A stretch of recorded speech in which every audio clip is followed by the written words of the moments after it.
Halo Mas Mbak, Halo Mbak. Halo, Halo Halo, semuanya. halo. gimana nih kabarnya hari ini? Pasti kabarnya dalam kondisi yang baik ya tentunya Mas Mbak. Alhamdulillah Mbak Ambar, kabar saya baik. Alhamdulillah Mbak, kabar baik Mbak. Ya, Alhamdulillah Mbak. Hari ini juga semuanya kelihatan semangat banget ya.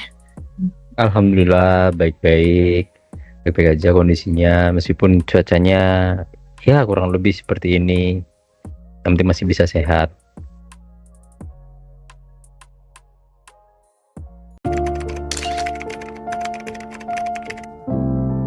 Akses masuk ke pendidikan lebih tinggi pun kian terbatas bagi warga miskin.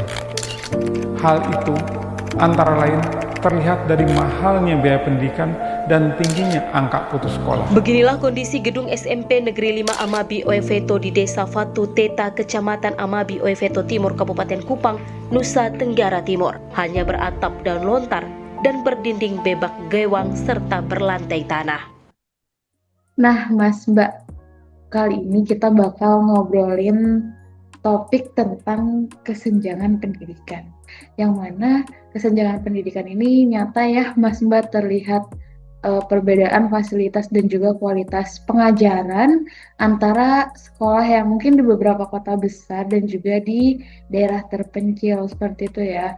Nah, kayak contohnya di kota-kota besar ini dia fasilitasnya udah punya lab yang lengkap, akses internet yang memadai, sedangkan di beberapa daerah terpencil atau mungkin masih banyak di daerah-daerah terpencil itu masih kekurangan listrik, air bersih, bahkan bangunan yang layak pun mungkin masih dapat terhitung jari seperti itu ya. Dan tenaga pendidiknya juga di sana mungkin minim ikut pelatihan, dan mereka atau beliau-beliau ini harus mengajar banyak mata pelajaran.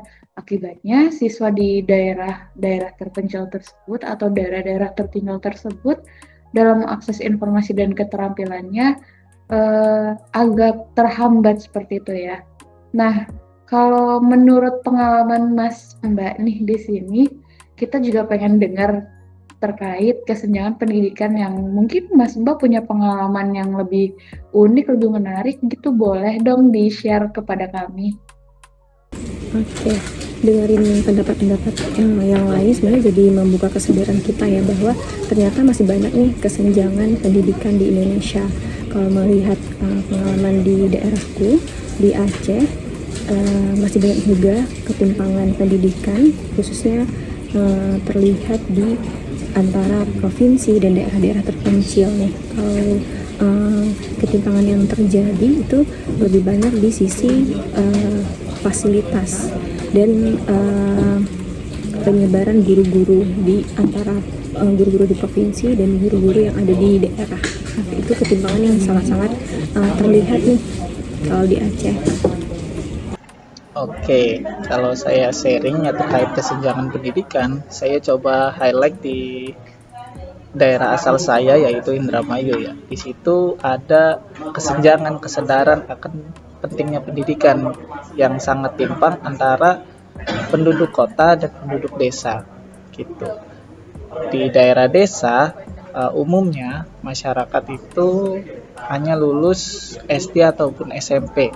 Jadi setelah lulus SD dan SMP mereka lebih milih bekerja karena bagi orang tua mereka umur-umur segitu sudah cukup untuk membantu orang tua mereka bekerja. Oke Mbak, pengalaman pribadi ya tentang kesenjangan pendidikan. Berhubung saya dari Jawa Timur, kesenjangan pendidikan pada waktu itu pernah, ini berdasarkan data juga sih, anak-anak di Kabupaten Sampang, Madura, Jawa Timur hanya sekolah hingga rata-rata kelas 7, ya kurang lebih 5,8 tahun. Sementara di kota Kediri di Jawa Timur hampir sampai SMA, kebanyakan SMA sih. Perbedaan ini menggambarkan ketimpangan yang cukup besar dalam kesempatan belajar dan kualitas pendidikan di Jawa Timur. Oke Mbak, mengenai pengalaman tentang kesenjangan pendidikan, itu pengalaman saya waktu pengabdian atau kuliah kerja nyata di Bengkalis, Provinsi Riau, itu di Desa Sungai Batang.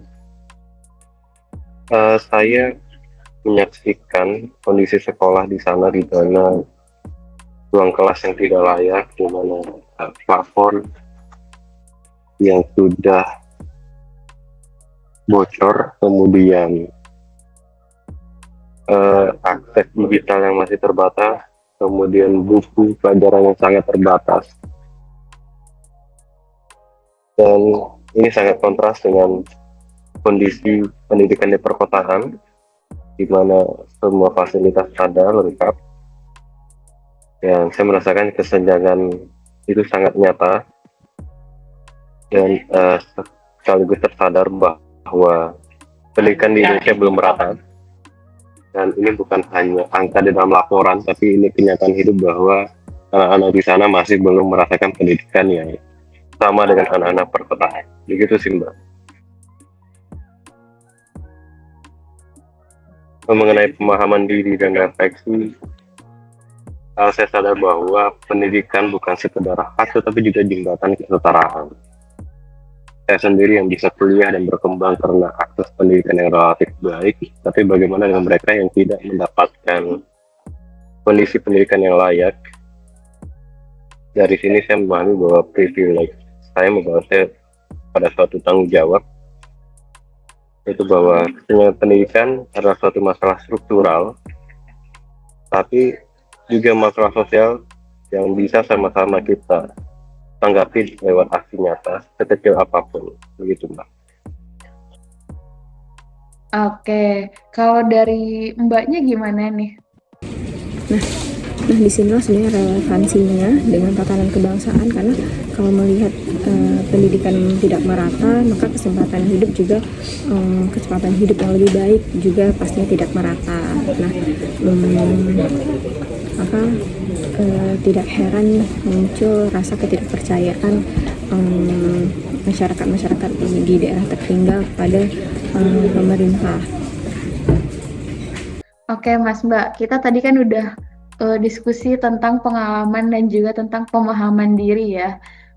Pemahaman diri dalam konteks isu kontemporer dan juga kesenjangan pendidikan.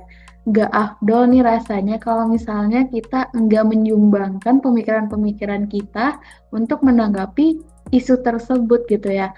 Boleh nih aku mulai dulu ya. Kalau dari aku pribadi, kita bisa menanggapi kesenjangan pendidikan tersebut dengan peningkatan akses dan infrastruktur, terus peningkatan kualitas guru dan juga kurikulumnya seperti itu ya.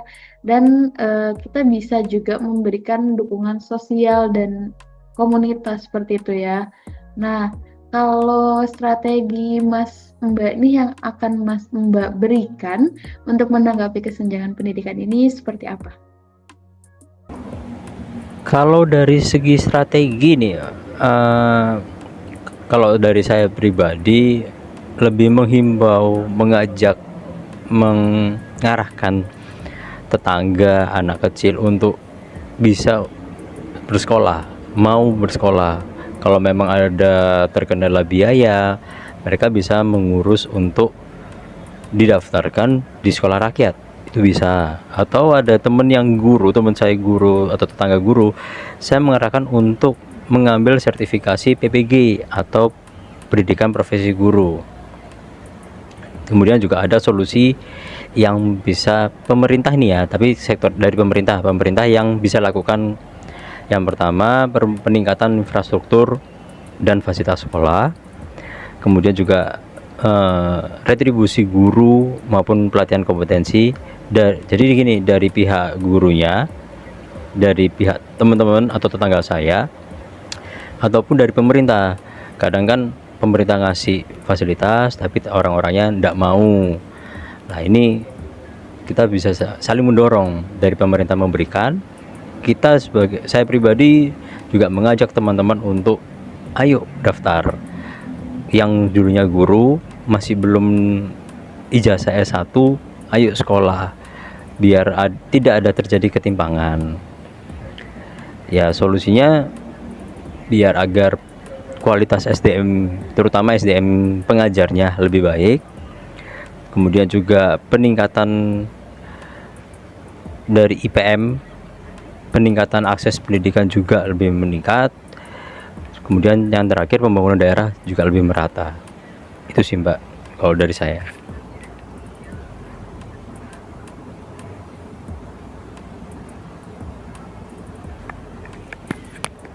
Aku mau ngasih kesimpulan sih dari aku ya, ini terkait kesenjangan pendidikan di Jawa Timur ya. Di Jawa Timur, lebih dari sepertiga anak usia SMA belum melanjutkan jenjang menengah atas. Di beberapa kabupaten seperti Sampang, anak hanya sekolah rata-rata hingga kelas 7 atau kelas 1 SMP. Sementara di kota besar seperti Blitar atau Kediri, harapan lama sekolah hampir mencapai 16 tahun atau jenjang perguruan tinggi. Ketimpangan ini bukan sekedar angka. Ini realitas ketidakadilan akses dan mutu pendidikan.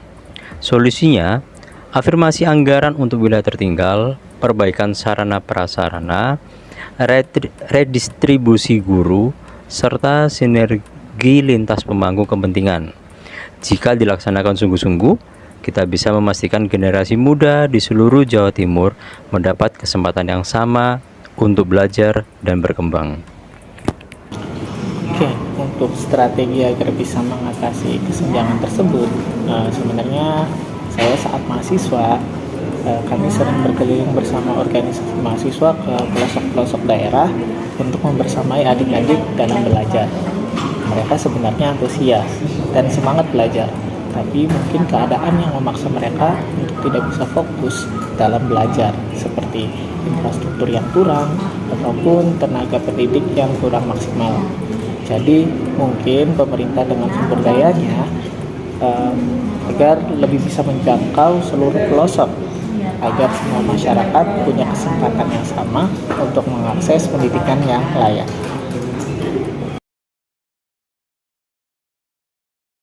Jutaan data pribadi warga Jawa Barat diduga telah diretas. Dugaan itu muncul berdasarkan pengakuan sebuah akun di media sosial X bernama Digital Ghost. Dituliskan sebanyak 4,6 juta data warga Jawa Barat telah bocor. Akun tersebut juga menyindir sistem pertahanan siber pemerintah. Net Indonesia adalah yang tercepat di dunia. Sayangnya ini dibarengi dengan banyaknya kasus kejahatan cyber.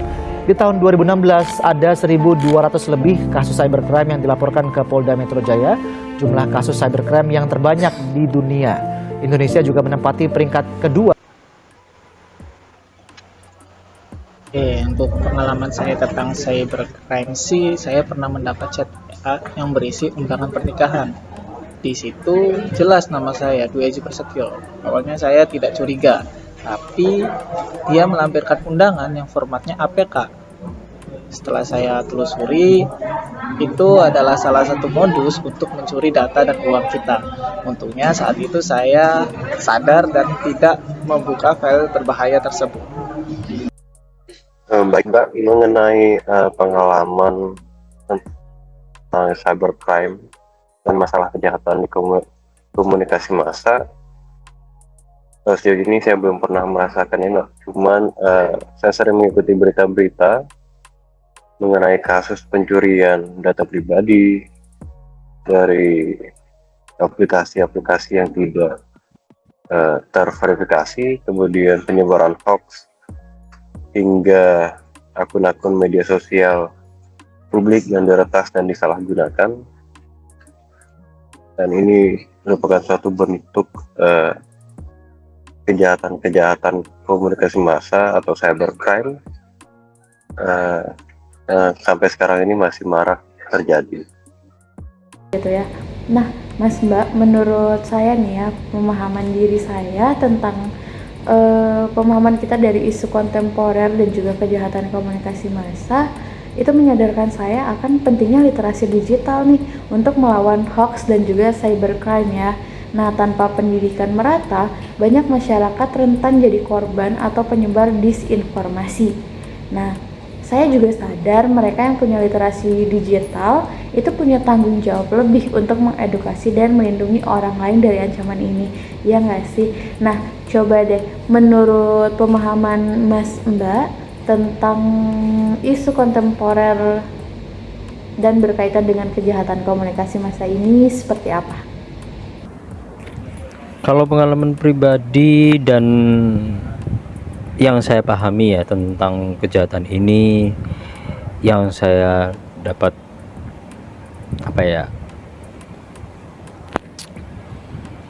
ada beberapa kondisi masalah yang terjadi di Indonesia tentang kejahatan media sosial ini ya, atau cybercrime ini, komunikasi massa.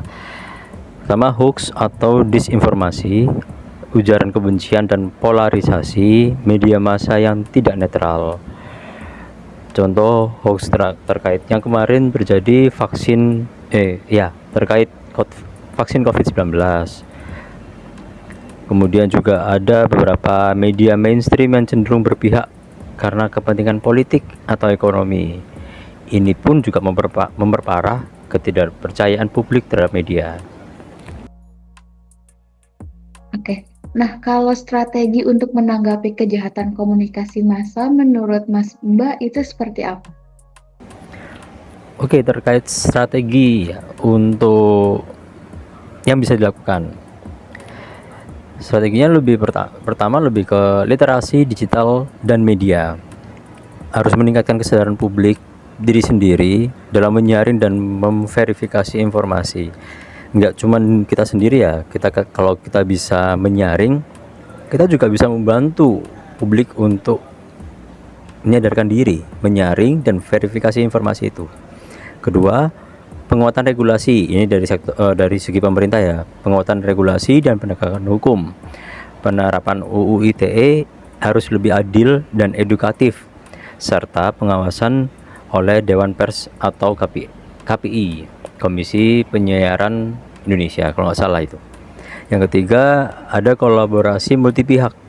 Ini bisa dari pemerintah, media, platform digital, dan masyarakat sipil untuk mengontrol dan mengedukasi.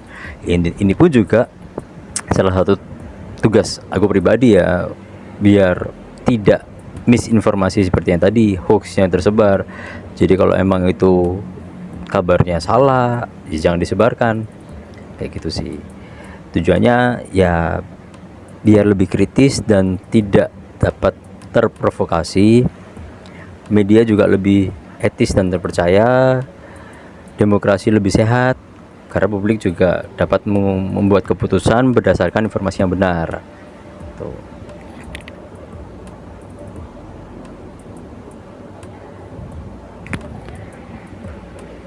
Oke, aku juga mau ngasih salah satu kesimpulan dari kejahatan komunikasi massa. Tahukah Anda bahwa setiap hari kita bisa terpapar lebih dari 100 informasi digital dan sebagian besar belum tentu benar? Kejahatan komunikasi massa seperti hoax dan ujaran kebencian tidak hanya membodohi, tapi juga memecah belah bangsa. Kita perlu memperkuat literasi digital dan menuntut media yang adil agar suara rakyat tidak dikaburkan oleh kepentingan.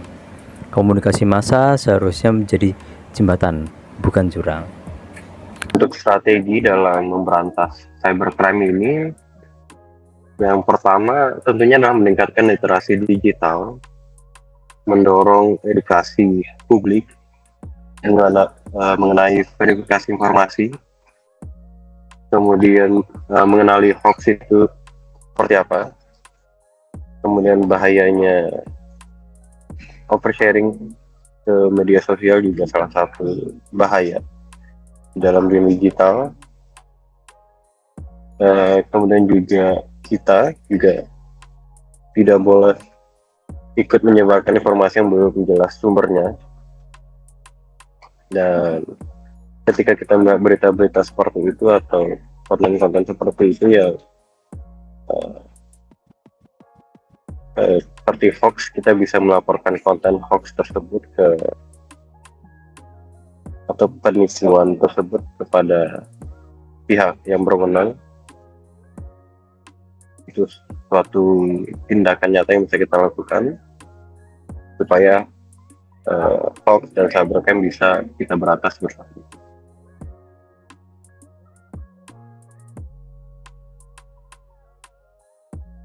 kan nih kalau kita memang belum bisa turun langsung ke daerah yang tertinggal, kita tetap bisa mengangkat isu kesenjangan ini di media sosial sehingga orang-orang masih sadar akan kesenjangan pendidikan yang terjadi di Indonesia. Kesenjangan pendidikan adalah tanggung jawab bersama. Sekecil apapun aksi kita bisa jadi harapan besar bagi mereka yang selama ini bisa dibilang terpinggirkan. Dan kita mari bergerak karena pendidikan yang merata adalah kunci masa depan Indonesia. Oke Mas, Mbak, terima kasih atas diskusi yang sangat-sangat menarik ini ya. Nah teman-teman, itu dia diskusi kita terkait kesenjangan pendidikan dan juga kejahatan komunikasi massa. Nah, kita harap isu-isu seperti ini itu sudah tidak kita dengar lagi di kemudian hari ya. Dan menurut kami, alangkah baiknya kita mengambil langkah dari diri kita sendiri untuk lebih bertanggung jawab dan lebih aware kepada sekitar agar kita bisa membantu mengurangi isu-isu yang sudah kita bahas tadi. Oke, Mas Mbak, terima kasih atas kesempatan buat ngobrol-ngobrolnya. Sampai ketemu di bulan lainnya. Oh ya, baik, terima kasih kembali. Sampai jumpa di lain kesempatan. Sampai ketemu di lain kesempatan.